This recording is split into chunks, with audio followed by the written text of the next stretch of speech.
lihat betapa mahal ya sehat itu, sehingga bisa dengan sehat kita bisa ngaji, bisa kemana-mana. Kita malam ini akan bicara, akan membincangkan, mendiskusikan sebuah tema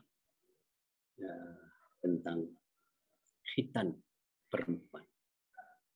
Tema ini sebetulnya sudah menjadi perbincangan yang cukup lama di negeri ini.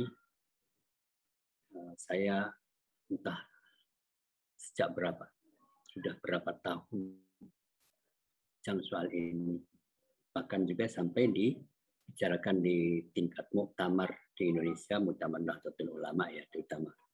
Saya mengikuti dan menyampaikan pandangan saya pada acara pra-muktamar. Dan pada tingkat internasional, Indonesia dinilai sebagai negara yang masih banyak menerapkan khitan perempuan, sunat perempuan. Dan tentu negara internasional berharap persoalan ini dapat diselesaikan dengan baik di Indonesia. Pertanyaan yang paling sensitif, yang perbincangan yang paling serius, paling problematik lah, paling sering diperdebatkan adalah dari sisi agama, dan terutama adalah agama Islam. Jadi kita akan mencoba melihat bagaimana sebetulnya Islam atau sumber-sumber Islam, lebih baik begitu ya, sumber-sumber Islam membicarakan tentang isu ini. Baik, itu ya. Saya kira saya sudah menulis ya tentang ini di PT Perempuan. Baik, tapi baik sekali kalau malam ini juga kita akan bicarakan kembali soal ini dalam pengajian kita malam ini. Pertanyaan pertama kita adalah apakah khitan itu? Saya selalu ingin mengatakan kita harus memahami esensi, ta'rif dari sebuah terminologi, sebuah kata yang kemudian menjadi sebuah istilah dalam hukum. Itu baru kita memberi keputusan hukum. Jangan kita belum mengerti tentang esensi atau hakikat atau mahiyatu syai', kita sudah memutuskan ini bisa keliru. Karena kaidahnya sekali lagi al-hukmu far'un anit tasawwuri. Hukum itu adalah efek atau konsekuensi atau cabang itu produk dari sebuah pemahaman atas satu hal. Jadi ya, ini penting sekali. Saya selalu menganjurkan bahwa kita seyogianya tidak terjebak pada sebuah istilah dengan bahasa apapun. Yang penting adalah apakah itu. Misalnya mengenai feminisme, gender gitu, atau hermeneutik. Itu bahasa-bahasa asing yang langsung di stigma, itu bukan kita, bukan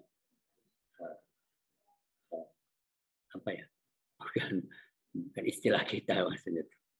Tapi saya bilang ya oke, istilahnya berbeda-beda, tetapi mari kita melihat sesuatu apakah itu. Oke, saya terlalu panjang ngomong begitu ya. Khotana, khitan itu jadi khotana katanya. Lughatan masdaru khotana. Jadi artinya yuqsadu bi qata'a, memotong. Khotana artinya memotong. Oke, memotong. Terus menurut laki atau perempuan, apakah maknanya? Laki-laki khitan, perempuan khitan misalnya, gitu ya, taruhlah. Gitu. Maka itu adalah ini apa yang ada dalam fikih, dalam kitab ya, dalam kitab nih. Nah, belum kita bicara tentang belum memperdebatkan istilah ini, tapi semua mengatakan khitan. Kalau al-khitan bil istilah al-fiqhi qat'atul jildah atau jildah ya, memotong kulit allati tughatti hasyafatal dzakar, yang menutupi hasyafah. Hasyafah itu penis laki-laki. Jadi di dalam penis laki-laki ada kulit yang menutup, membungkus gitu. Dan maka dipotong. Kalau khitan berarti berat, memotong, menggunting kulit yang menutupi hasyafah laki-laki, zakar. Nah, sekarang begitu, sudah jelas. Itu ada kulitnya ya. Bagaimana dengan perempuan? Faqatul jaldah allati takunu fi a'la farjil mar'ati, katanya gitu. Ai a'la madkhali dzakari fi syakli nawatin atau urfi dikit. Nah, gitu bahasa Arabnya, bahasa fikihnya ya. Jadi kalau perempuan, kata khitan perempuan artinya adalah memotong kulit yang ada di atas vagina, lubang vagina perempuan yang ada di atas pintu masuknya penis. Nah, gitu ya. Bentuknya seperti apa? Gitu. Memotong apa? Yang ada di atas lubang vagina perempuan itu. Konon nih adalah seperti biji. Katanya ya biji kecil sekali, atau seperti janggar tahu nggak ya? Yang kalau jago, ayam jago itu katanya ada di kakinya itu kecil gitu, kayak itu katanya, itulah namanya apa gitu ya di dalam. Jadi saya sebetulnya sih bagaimana ya orang bisa mendefinisikan itu bahwa di situ ada kulit, bahwa di situ itu gimana?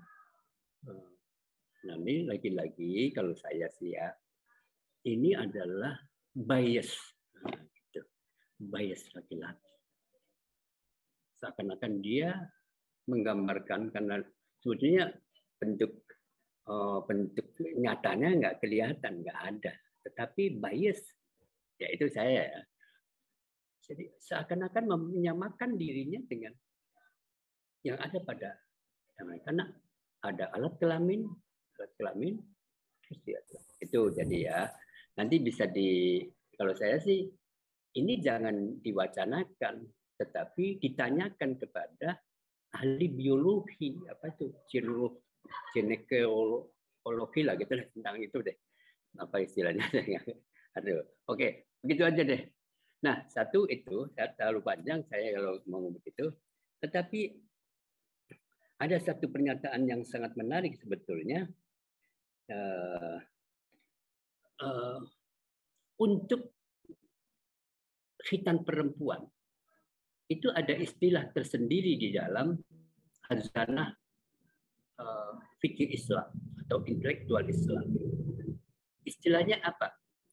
Bukan khitan, tetapi khifad. Khafadod. Khifad. Jadi berbeda istilah ini, berbeda sekali karena sebuah istilah sesungguhnya mengandung satu makna tersendiri. Khafadha itu mereduksi, mengurangi, meminimalis itu kan. Jadi ada di dalam kitab fikih madhab Hambali namanya Pak Hanafi yang saya punya ini kitabnya Hasyiah Ibnu Abidin itu Radul Muhtar. Radul Muhtar, Hasyiah Radul Muhtar ada 1, 2, 3, 4, 5, 6 jilid ya, 6 jilid. Itu menjelaskan tentang ini. Dia mengatakan la yuqalu fi haqqil mar'ati khitanun wa innama yuqalu khifadun. Artinya untuk perempuan tidak boleh disebut khitan, tetapi disebut khifad. Begitu. Ya, betul. Kalaupun kemudian perempuan itu disamakan, itu namanya kalau disebut itu majaz. Ini lagi-lagi ya, saya tuh menarik sekali kalau mengaji begini-begini tuh. Perempuan kemudian disamakan, didefinisikan dan lalu disamakan.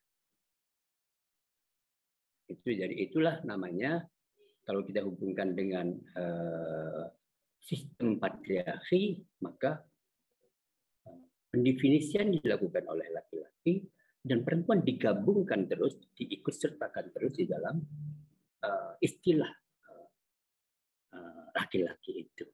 Jadi maksudnya sebetulnya untuk perempuan tidak boleh disebut khitan, tetapi kemudian definisi itu perspektif sistem patriarki itu menyebutnya begitu. Khitan semua, padahal tidak. Nanti ada makna, jangan berhenti di sini, nanti saya akan bisa menjelaskan mengapa penyebutannya khitan, bukan khitan untuk perempuan. Itu ada. Ini berdasarkan hadis ya, nanti hadisnya saya. Oke. Kalau saya mencoba menghubungkan dengan istilah, dengan terjemahan bahasa Inggrisnya, to reduce, minimize, gitu ya. Al-akhdhu al-yasir, take easy, atau lower, pelan. Jadi boleh jadi kalau kita mencoba menerjemahkan ke dalam bahasa Indonesia, istilah ini berarti menorehkan, menggores, gitu. Bukan memotong, tidak menggunting, bukan, tapi menggores. Tapi saya ingin mengatakan jangan berhenti pada menggores dulu. Jangan memfinalkan kita, oh kalau begitu boleh menggores misalnya. Tidak, nanti kita belum selesai. Jadi kalau begitu, khifad bukanlah clitoridectomy, bukan genital mutilation atau genital circumcision. Sama sekali tidak. Genital, supaya paham saja. Bagaimana sebetulnya kita menyikapi kalau begitu bagaimana hukumnya? Sudah tahu memotong itu berarti itu dipotong, ini itu. Bagaimana hukumnya kalau begitu?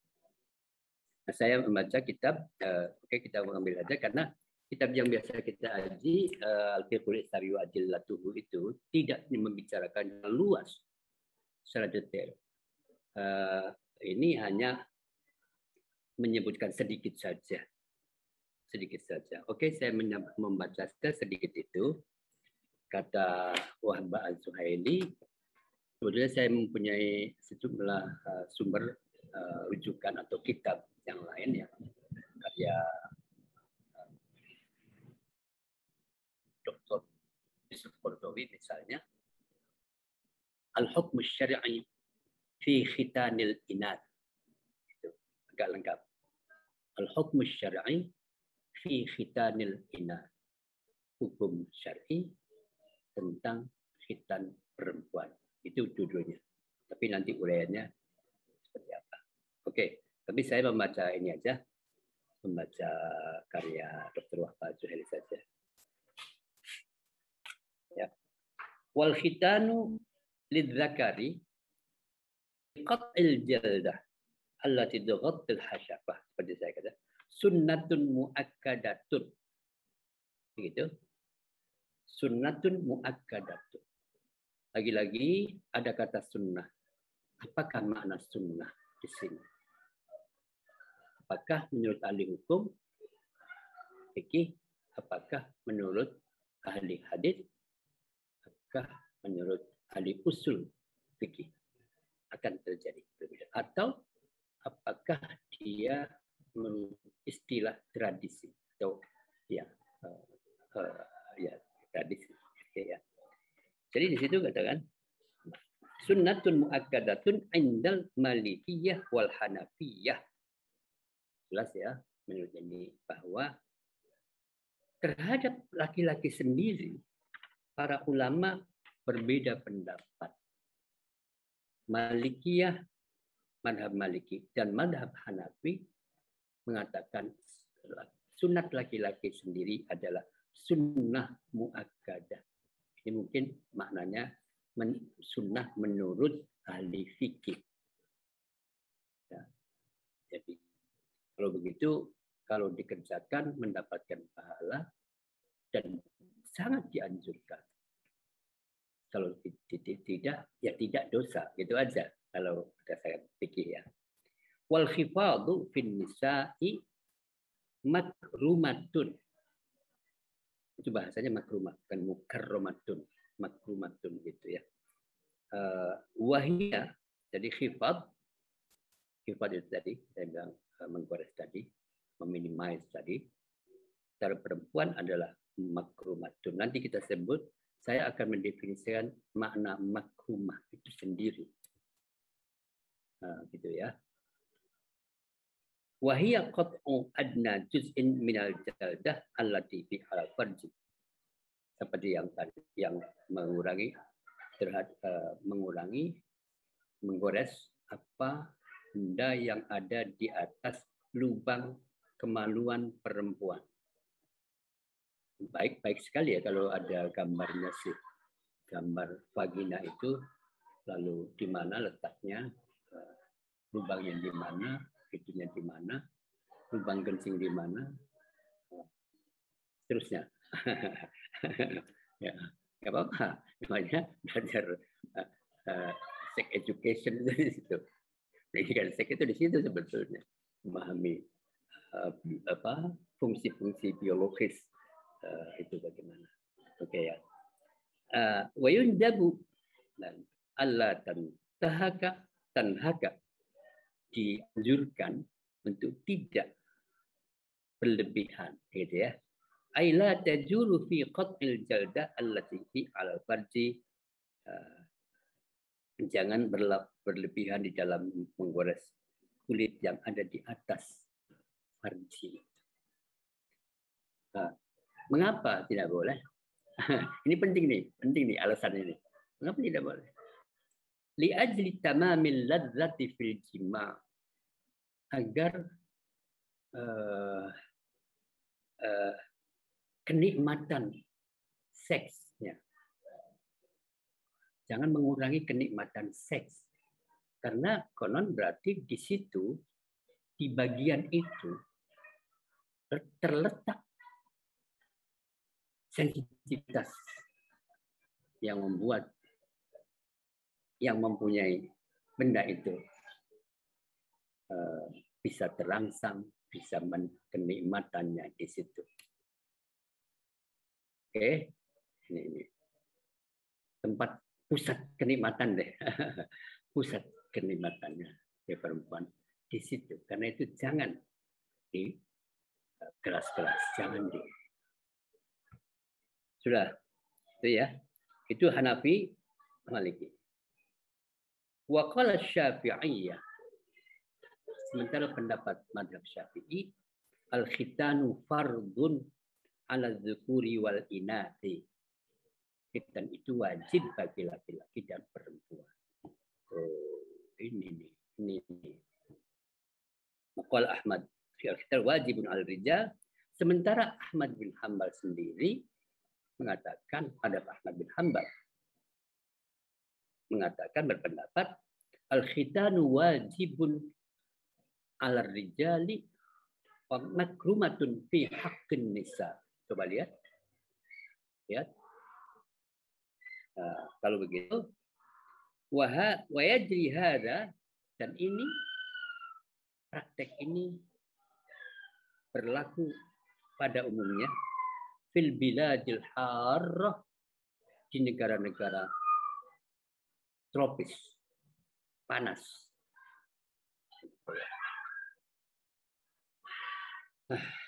Sudah. Teman-teman sekalian, kita sudah mendapat informasi. Bagaimana pandangan 4 madhab itu? Kalau kita misalnya membatasi pada 4 madhab, oke, 4 madhab sudah bicara tentang hukumnya. Hanafi, Maliki, untuk perempuan makrumah.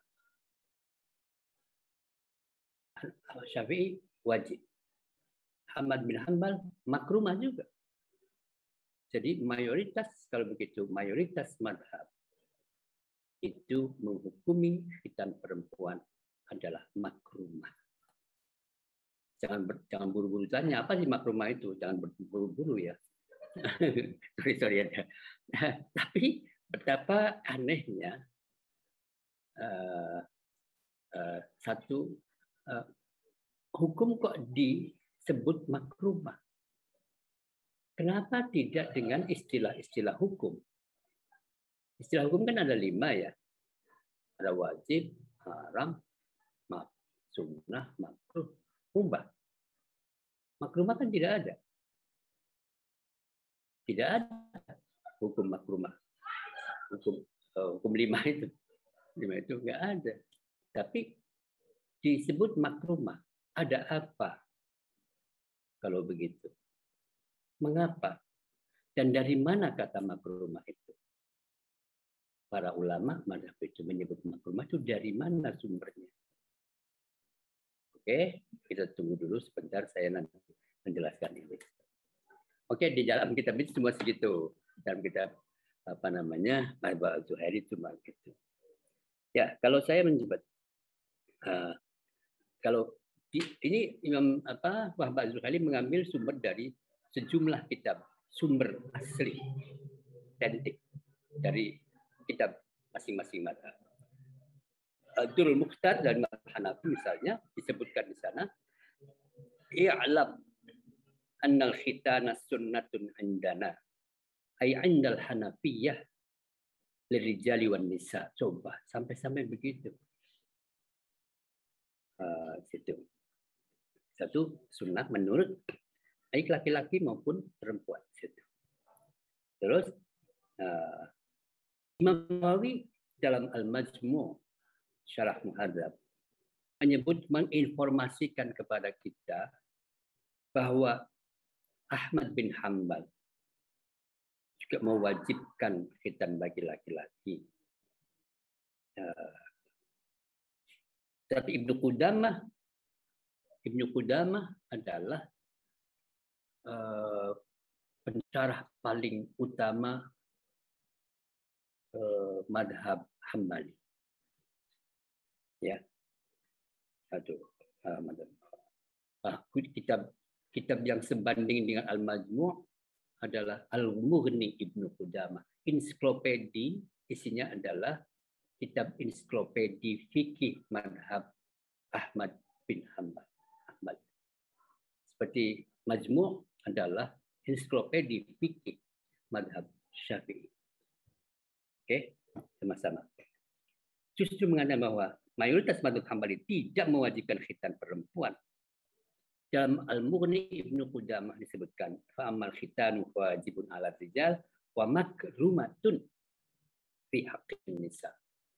Lihat sekali teman-teman sekalian, ada dua kata yang ditulis oleh pengikut madhab Hambali, menyebut dua kata yang berbeda. Satu sunnah bagi perempuan, satu lagi mengatakan makrumah bagi perempuan dari sunnah. Oke deh. Walaysa biwajibin. Wa amal khitan huwa al-rijal wal makrumatul fi haqqin nisa walaysa biwajibin lahunna alaihinna. Wa hadha qawlu aktsari qawlu katsir min ahli ilmi. Inilah pendapat mayoritas ahli ilmu, ahli fikih maksudnya. Ya, sudah. Jadi kalau sebetulnya kita sudah bisa menyimpulkan mayoritas tadi begitu, hanya Imam Syafi'i saja, ya, mahasiswa saja yang mewajibkan khitan itu. Sekarang kita mencoba mendefinisikan kata makrumah seperti yang saya sampaikan tadi. Jangan buru-buru menentukan mengapa tidak menggunakan istilah hukum, tapi menggunakan istilah lain, yaitu makrumah yang tidak ada dalam istilah-istilah dalam kategorisasi hukum. Ya, ini menarik sekali karena saya menemukan makna ini dari dari Dr. Yusuf Qaradawi. Yusuf Qaradawi mengatakan begini, wa ma'na annahu makrumatun lin nisa. Arti bahwa itu khitan perempuan itu adalah makrumah, makrumatun nisa. Ai annahu syai'un mustahsanun urfan lahunna. Lihat, diperhatikan betul menurut saya sih, bahwa itu sesuatu yang dianggap bagus oleh tradisi. Itu dianggap bagus menurut tradisi. Bagus bagi perempuan. Itu bagus menurut tradisi.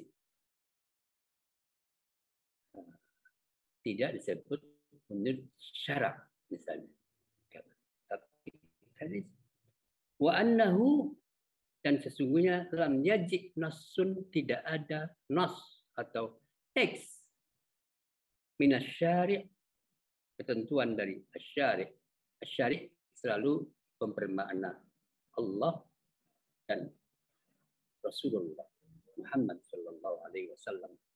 Tidak ada ketentuan dari Allah maupun Rasulnya biijabihi, yang mewajibkannya, walastihbabihi, dan menganggap sunnahnya itu, disukainya itu, bukan senangi atau disenangi itu.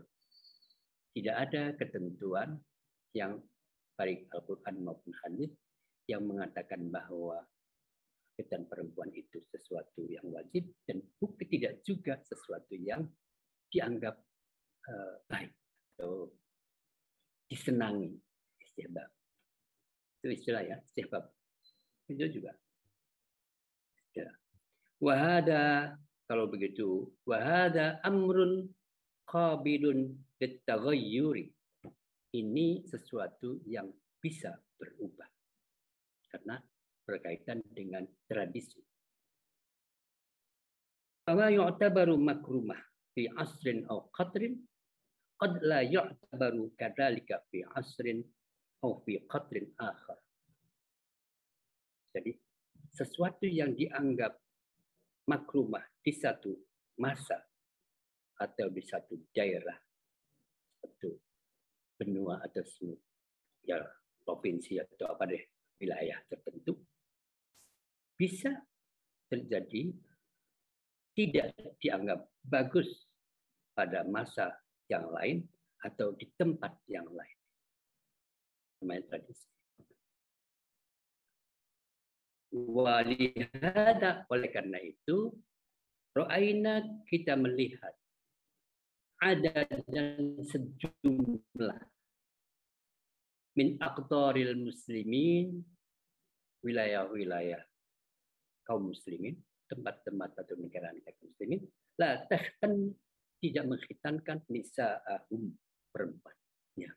Jadi ada negara-negara di wilayah-wilayah dunia Islam yang tidak mengkhitankan perempuan. Itu. Masalah biladul kharij al-arabi. Misalnya, akan biladul khalij al-arab, teluk Arab. Wa biladul shimal al-afriqi kulliha. Dan negara-negara Afrika Utara seluruhnya. Ya, perlu dipahami betul. Ya. Jadi kalau begitu, khitan perempuan adalah tradisi di sejumlah daerah saja. Tradisi yang dianggap baik oleh sejumlah daerah pada masa lalu. Oke, nah, sekarang kita beralih ke bagaimana Al-Quran menyebutkan, bagaimana hadis menyebutkannya. Kan tadi kesimpulan saja. Jangan disangka bahwa keputusan para ahli fikih itu tidak bersumber kepada Quran dan hadis, seperti dikesankan oleh banyak orang. Saya bilang, apa yang disebut dari pendapat ini, pendapat itu bukan pendapat pribadi semata-mata, terlepas dari sumber Islamnya. Semua pandangan-pandangan fuqaha ahli fikih itu mengacu kepada dua basis, dua sumber utama Islam, yaitu Al-Quran dan hadis. Oke, bagaimana nih? Bagaimana? Ya, bagaimana Al-Qurannya ada nggak?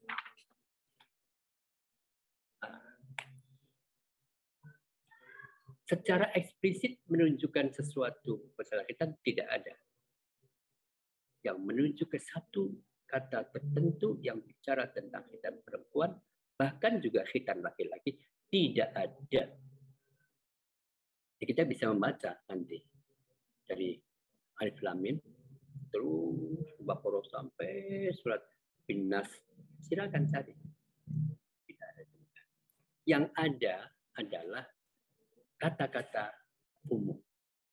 Misalnya salah satunya dari Qurannya nih, yang bisa dijadikan dasar, yang dianggap bisa dijadikan dasar.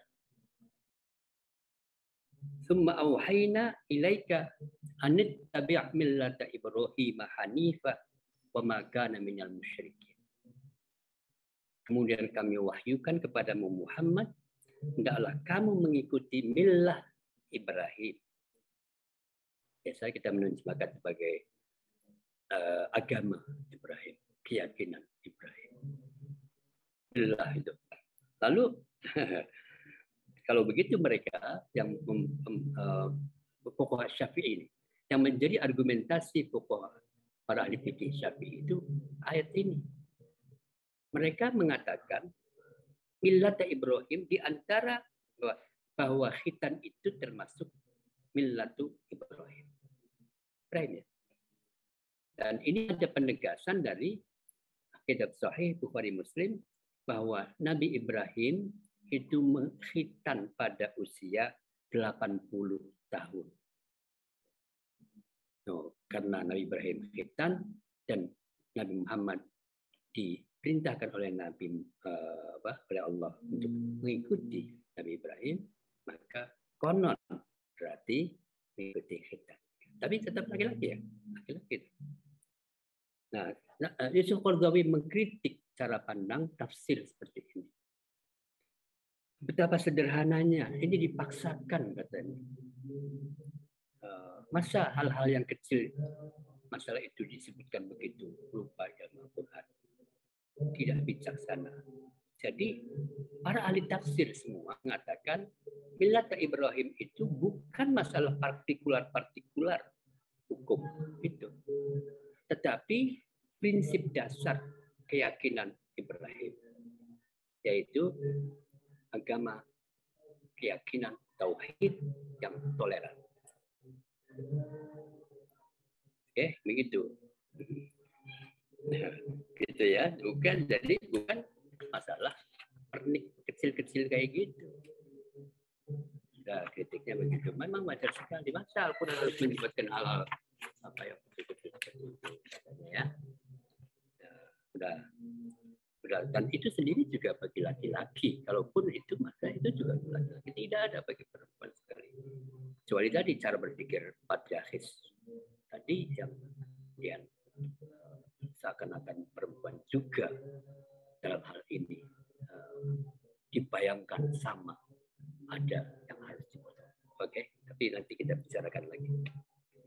Hadis, bagaimana hadisnya? Jadi selain Imam Syafi'i tidak ada menggunakan hadis Al-Quran itu, karena tidak ada sama sekali sangat pautnya dengan khitab. Ayat itu tidak ada sangat pautnya sama sekali, tetapi hanya bicara tentang agama tauhid, mengesahkan Allah. Nah, hadisnya bagaimana? Terus bagaimana nilai hadis ini? Nanti kita akan bicara begitu. Kalau kita bicara hadis, maka pasti kita akan bicara apakah hadis ini otentik atau tidak otentik. Al-Quran sudah pastilah. Namanya mutawatir. Sampai kepada kita itu wahyu Allah al-manqul ilaina bitawatur, yang disampaikan, dialihkan kepada kita, ditransmisikan kepada kita melalui cara-cara yang mutawatir. Mutawatir adalah satu berita yang tidak mungkin secara rasional itu dusta, tidak mungkin. Oke, ada beberapa hadis nih yang dijadikan dasar. Satu, idal taqal khitanani wajibal ghusl. Nah, gitu ya. Kalau kita bicara tentang pandangan yang literal, itu akan mengatakan apabila bertemu dua khitan maka wajib mandi.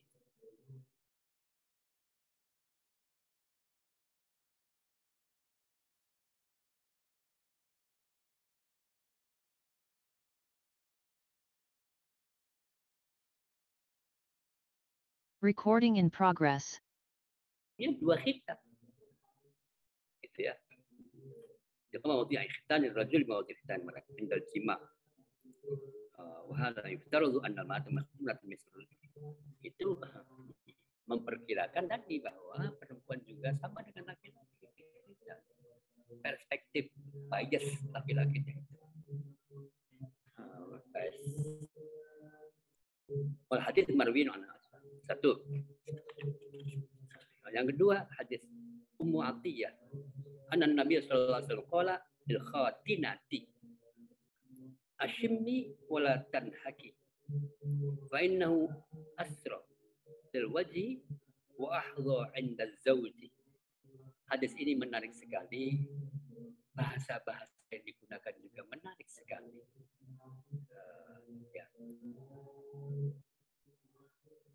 Ya. Ashimni itu apa? Mana ashimni? Ismam ar-rahya iktifa bi adna syai'. Sedikit saja. Dan jangan jangan merusak. Jangan berlebihan. Al-mubalagh. Jadi ya sama. Jadi inilah yang disebut dengan menggores. Jangan memotong. Jadi gores saja. Jangan berlebihan. Begitu ya. Wala tanhaki. At-tanhaki dari kata nahaka. Wa huwa al-mubalaghatu, berlebihan fi kulli syai'in, dalam segala hal. Jadi tidak boleh. Jadi bahasa Ibnu Asir ya, itu dalam tafsir yang mengatakan kata-kata bukan dalam tafsir, dalam kitab An-Nihayah tentang makna tanhaki itu, la ta'khudhi minal birri katsiran. Janganlah kamu tukang sunat gitu. Jadi waktu itu memang ada tukang sunat. Nanti ada yang menjadi, sudah ada toh. Gitu. Iya, nggak apa-apa. Karena tradisi itu ya hadis bisa terjadi, ada. Jangan kamu mengambil dari bidr. Ya itu bidr. Bahasa ya. Aduh, saya susah ngomongnya nih. Ya itu yang ada di atas lubang perempuan itu. Gitu ya. Jangan banyak. Bismillahirrahmanirrahim. Di situ.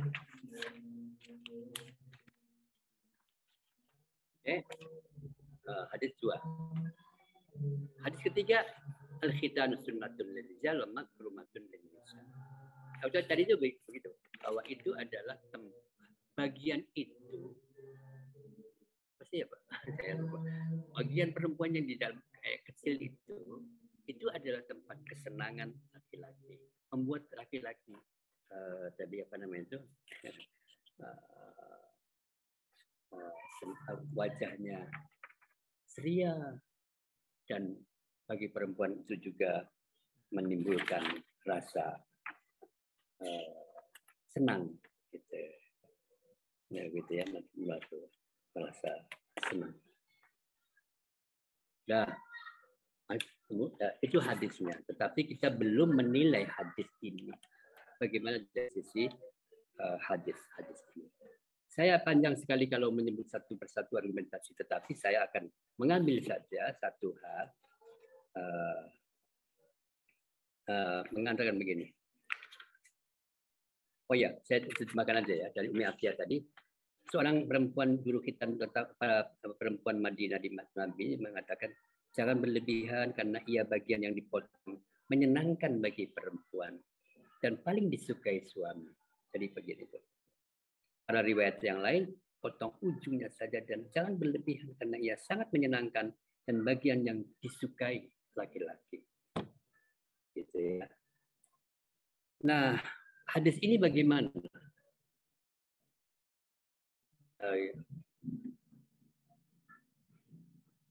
Abu Dawud, ini hadis dari Abu Dawud. Abu Dawud meriwayatkan hadis ini dan Abu Dawud sendiri mengatakan menyebut laisa bil qawi. Hadis ini tidak kuat. Hadis ini lemah. Sebab di situ ada nama Muhammad bin Hasan, salah seorang perawi hadis yang majhul, tidak dikenal. Jadi kategorisasi sebuah hadis itu, oh ya, kalau sahih ya harus terjamin, orangnya jelas, terpercaya, kuat ingatan, tidak pernah berbohong, segala baik, akhlaknya bagus. Imam Syaukani, seorang ahli hadis juga, hadis ini dhaif, tidak valid, karena Hajjaj bin Al-Ta'ah perawi hadis ini adalah mudallas, sering mengelirukan riwayat hadis. Oke, ini panjang bicara tentang teori-teori. Tapi saya akan menyebutkan terakhir finalitasnya saja tentang hadis ini yang disampaikan oleh Ibnu Munzir. Ibnu Munzir wafat tahun 309 atau 200 tahun berapa nih? Kalau Masehinya tinggal tambah 600 tahun aja, 19 tahun 921 mungkin ya, 921 sekitar gitulah Masehi awal. Dia seorang al-hafidh. Saya ingin mengatakan al-hafidh itu istilah yang digunakan untuk seorang yang hafal hadis, bukan yang hafal Quran. Saya harus mengatakan bukan yang hafal Quran. Meskipun sekarang sangat populer hafidh itu adalah penghafal Quran. Istilah yang digunakan oleh generasi awal Nabi maupun para sahabat terhadap mereka yang hafal Quran adalah hamilul Quran, bukan hafidhul Quran. Hafidhul Quran, al-hafidh adalah nama istilah bagi orang yang mengerti tentang sekian ratus, bahkan sekian ribu hadis, termasuk perawinya, gitu ya. Dan ahli fikih Syafi'i terkemuka. Ini kan heran sekali ini. Maksudnya, jadi Ibnu Munzir seorang ahli hadis besar dan pengikut mazhab Syafi'i berpendapat setelah memberikan penilaian atas hadis ini, laisa fil khitani khabarun yurja'u ilaihi wala sanadun yuttaba. Tidak ada satupun hadis yang bisa dijadikan rujukan untuk menjustifikasi berkaitan dengan khitan perempuan. Berkaitan dengan khitan ini. Khitan. Dan tidak ada satupun sanad hadis, transmisi hadis, silsilah hadis ya, yang bisa diikuti.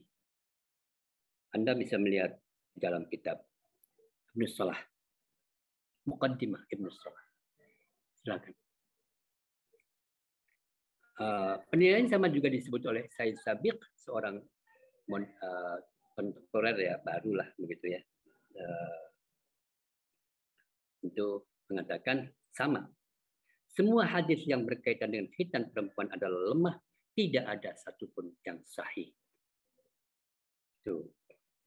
Sampai di sini kita sudah memperoleh pengetahuan sumber baik Al-Quran maupun tentang hadis-hadis yang ada. Itu begitulah keadaannya. Begitu. Bagaimana orang bisa menyebutkan itu? Nah, saya bilang kemudian saya mencoba menyampaikan pandangan-pandangan baru. Ini isu ini memang diperdebatkan sejak lama sekali, berabad-abad lamanya. Dan ada satu masa kemarin, masih barulah paling tidak, kematian namanya Budur di Mesir itu akibat dikhitan. Seorang perempuan masih kecil dikhitan karena tadi kemudian mati, meninggal. Meskipun ini satu kasus ya, tapi itu menimbulkan perdebatan para ahli, gitu ya. Di sana nanti akan bertemu sekali para ahli, mempertemukan para ahli agama dan para ahli medis untuk bagaimana melihat ini dari sisi ilmu pengetahuan empiris, gitu katanya. Dalam seminar pada tahun 2006 di Kairo, tahun 2006 ya, November di Kairo itu, dalam seminar internasional di Kairo itu, Imam Dr. Yusuf Qaradawi menyampaikan satu makalah Al-Hukm Syar'i fi Khitanil Inas, seperti yang sudah saya sampaikan tadi. Dia mengatakan, "Idza kana qat'u hadzal juz'i min jismil mar'ati yatarattabu 'alaihi adan aw dararun mu'ayyan laha fi badaniha aw nafsiha aw yu'ammuha min haqqin fitriyyin laha min haqqil mut'addil jinsiyya ma'a zawjiha wa haqqi iftiwa'il jinsiyya panjang ya, nanti saya terjemahkan aja, waktu aja. Apabila pemotongan bagian tubuh perempuan ini menyakitkan atau menderitakannya, baik secara fisik maupun psikologis, ditambah bahwa dengan itu perempuan terhalang memperoleh hak fitrahnya, hak asasinya, berupa kenikmatan hubungan intim, kenikmatan seksual dengan suaminya, dan hak-hak seksual lainnya yang merupakan anugerah Tuhan itu, maka ia adalah haram. Begitu Yusuf Qaradawi menyatakan. Karena hal itu berarti melukai tubuh perempuan. Suatu praktek yang sebenarnya tidak dikehendakinya. Bisa mengharamkan tindakan melukai diri sendiri. Tadi. Tidak boleh melukai dan tidak boleh. Sudah.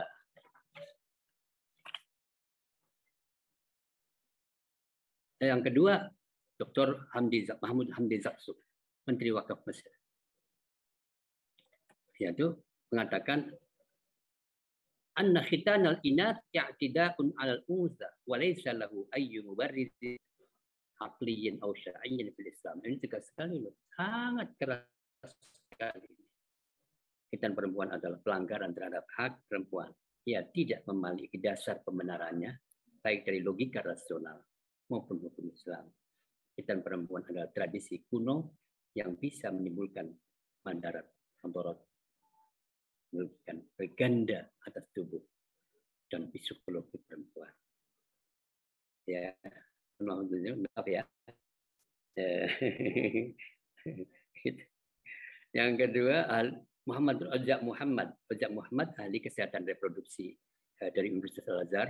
Saya pernah ketemu di Indonesia di Hotel Malaysia, Malai ya tadi itu Kuningan itu loh. Kuningan, saya bicara dengan beliau juga, ada beberapa orang lagi. Saya ketemu dengan beliau ini. Kata beliau, annahu la tujadu ayatu fawaida sahiyyah li khitanil ina wa annahu la tujadu ayu daruratin tibbiyah yumkinu an taj'al fanat fatatu talja'u bi tabibin kay yajri laha amaliyatul khitan. Khitan bagi perempuan sama sekali tidak ada manfaat bagi kesehatannya.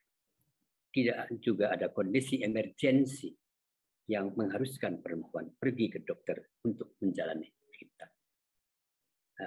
Kemudian Dewan Fatwa Mesir, Dr. Ali Jum'ah memutuskan tegas sekali ini. Saya di bahwa khitan perempuan adalah haram. Tegas maksudnya itu. Fatwa ini keluarkan menyusul kematian perempuan kudur itu dari Jabal Al-Azhar.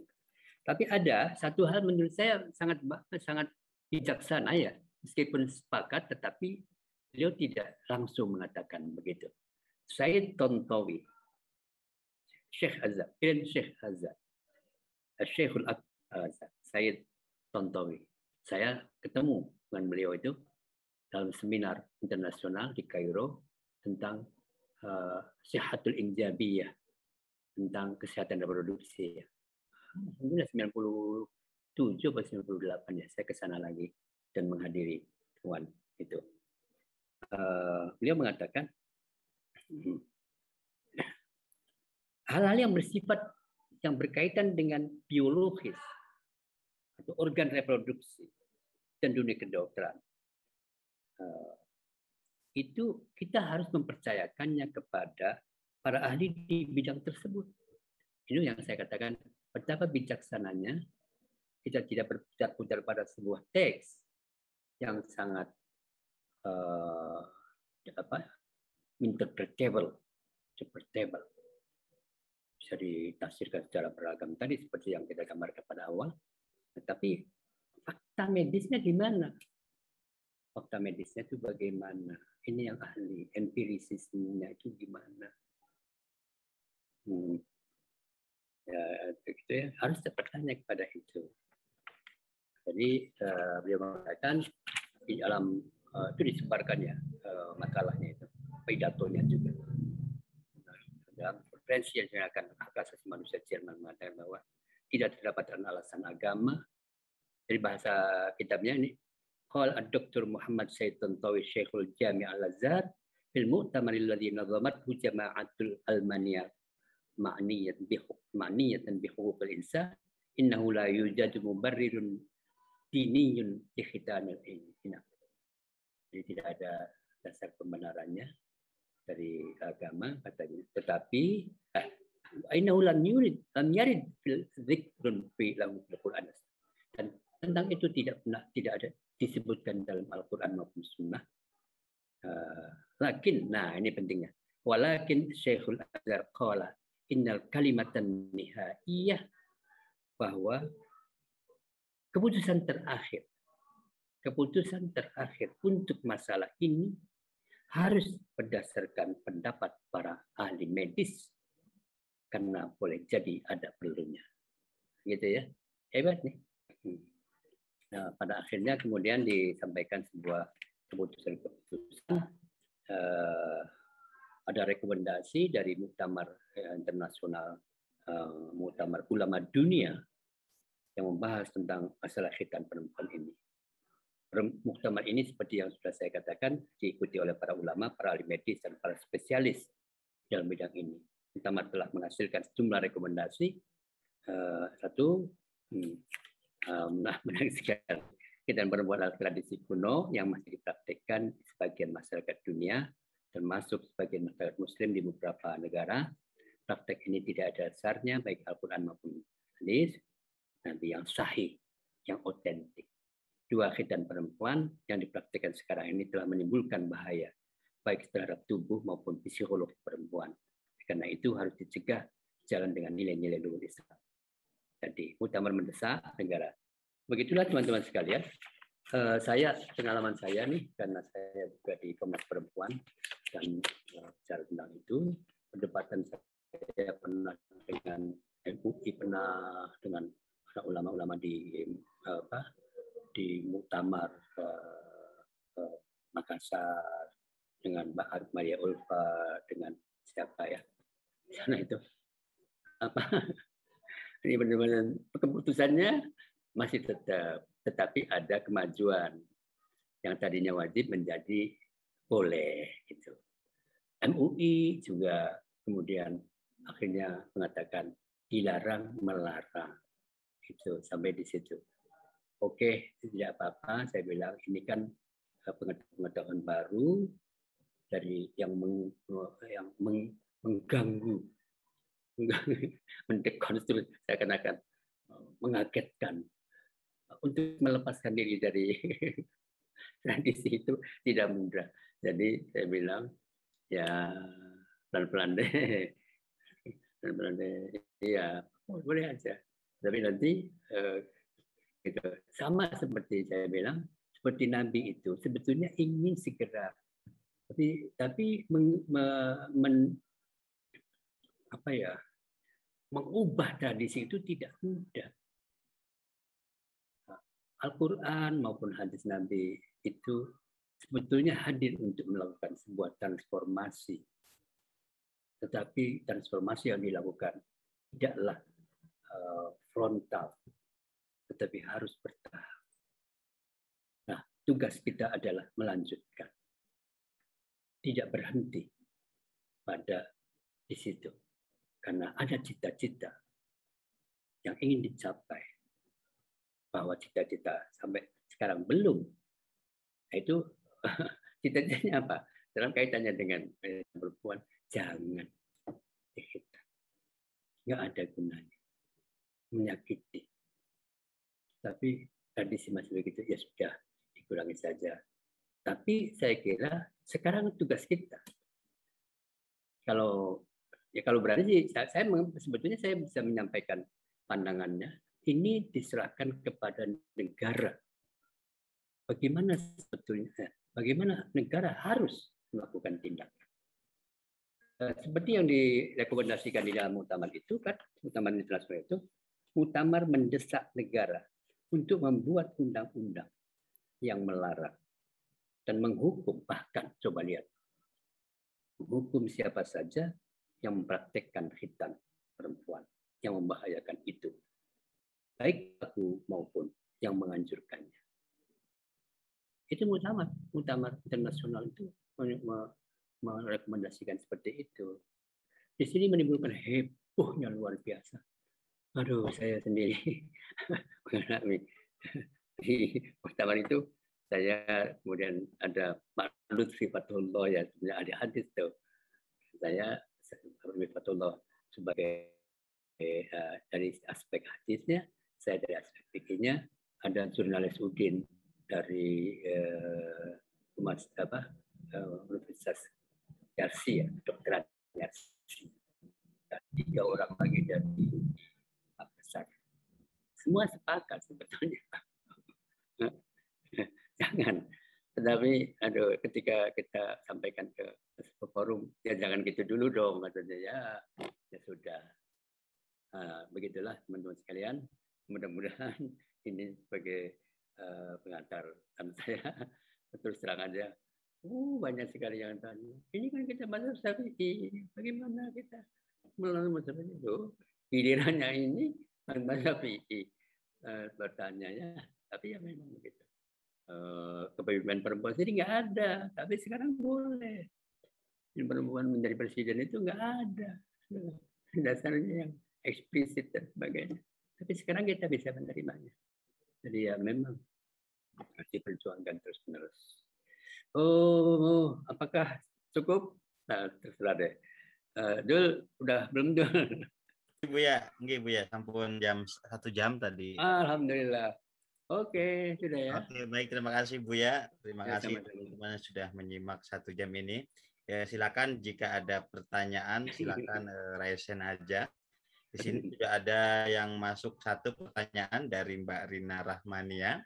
Izin bertanya Bu ya, khitan perempuan Pak, kadang ada yang sudah menjadi tradisi wajib di salah satu daerah tertentu. Menurut pandangan medis, khitan perempuan banyak membawa madorot daripada manfaatnya, seperti dapat melemahkan syahwat perempuan dan lain-lain. Tentu hal ini berbeda jika dilihat dari kacamata agama. Dari alasan tadi, apakah khitan perempuan secara tidak langsung bisa disebut salah satu bentuk diskriminasi terhadap perempuan? Nah, itu dari pertanyaan dari Mbak Rina Rahmawati. Nah, teman-teman yang hadir di Zoom dan juga di Facebook Modala, yang hadir di Facebook silakan ditulis di kolom komentar. Yang hadir di Zoom silakan di raise hand untuk bertanya langsung atau tulis di kolom komentar. Mungkin Buya menanggapi dari Mbak Rina Rahmania dulu. Iya, begitu. Tapi saya kira saya sudah sampaikan ya, dan saya juga menghadapi itu di mana-mana. Terakhir ya, itu entah inisiatif siapa, saya diundang. Yang hadir itu para ibu-ibu nyai, para pemimpin-pemimpin organisasi perempuan gitu. Ada yang keluaran dari Kairo, ada yang dokter, dan semuanya juga ada. Dan menyampaikan hal itu juga, seperti yang disampaikan Mbak Rina tadi. Tapi ya itu saya bilang kita sudah mendapatkan pengetahuan tentang hal ini, apa gunanya, itu apa manfaatnya, apa gitu. Ya, yang berkembang itu kan supaya jangan galak. Aduh, itu kalau itunya masih ada, klitoris namanya gitu ya. Klitorisnya itu pusat rangsangan perempuan itu di situ. Jadi penaklukan, bahasa lain, bahasa saya penaklukan terhadap perempuan. Karena nggak ada gunanya gitu. Jadi ya tanya aja. Ya, nah itulah saya ingin begini dulu. Di mana-mana kita ini berada, sekali lagi masih berada di dalam tradisi teks atau hadaratun nas, kebudayaan teks, seakan-akan kebenaran itu pada teks, padahal teks itu interpretable, berbeda-beda dan sebagainya. Sementara fakta itu bisa dilihat, jadi fakta medis itu bisa dilihat, empiris itu sesuatu yang realitas itu bisa dilihat. Jadi jangan klaim begitu kebenaran itu. Ya seperti saya bilang, perempuan apa memang bodoh? Iya saja. Ada banyak sekali dokter perempuan yang lebih pintar daripada laki-laki. Itu harus dihadirkan. Sekarang banyak sekali di Mubadalah itu, pintar-pintar semua perempuan-perempuan itu. Wah, dahsyat perempuan itu. Itu loh. Jadi fakta itu harusnya menjadi dasar bagi sebuah keputusan. Ya biar saja. Ya saya juga tahu deh pada begitu itu. Saya sih sudah berpendapat begitu. Jangan kita. Begitu aja dulu. Ya, terima kasih Buya. Tadi ada yang raise hand, Pak Muhyiddin. Monggo Pak Muhyiddin. Ingin bertanya langsung? Oh masih ada ya. Tadi ada yang raise hand. Pak Muhyiddin, silakan. Ingin bertanya langsung? Oh, tidak ya. Oke. Ya, kalau tidak ada yang ingin bertanya atau memberikan pernyataan, kalau cukup, oke ya, sudah ya. Baik, di ruangan Zoom ada tadi yang di awal-awal. Oh, ya. Ini Yuk, benar. Oke. Kata-kata unik dari Buya, saya save katanya. Fakta menjadikan dasar katanya. Oke. Ya, terima kasih semuanya yang sudah hadir di Zoom dan juga yang live streaming di Facebook umbodela.id. Ini tadi ada yang saya ketinggalan jadi susah paham. Nah, silakan nanti pengajian ini dan malam hari ini akan diunggah di YouTube Umbodela. Terima kasih semuanya. Bu Fatmawati Hilal dari Makassar sudah hadir. Terima kasih. Bu Patonaka Daud, terima kasih juga Mbak Siti Nurjana dari Ibu Siti Nurjana, maaf, Rektor IAIN Metro dari Lampung. Wih, iya, salam Bu. Salam. Ya, Mampir lagi ke Cirebon. Juga di Facebook ada Ibu Nyai Hafidah Falalo, Mbak Mariam Abdullah sudah hadir dan juga dari Jogja. Ya, baik, sampai ketemu di minggu depan, insya Allah, mudah-mudahan tidak ada halangan. Ya, mohon maaf yang sebesar-besarnya. Wallahul muwaffiq ila aqwamit. Assalamualaikum warahmatullahi wabarakatuh. Recording stopped. Waalaikumsalam. Salam takdim untuk Buya. Oh ya, ada.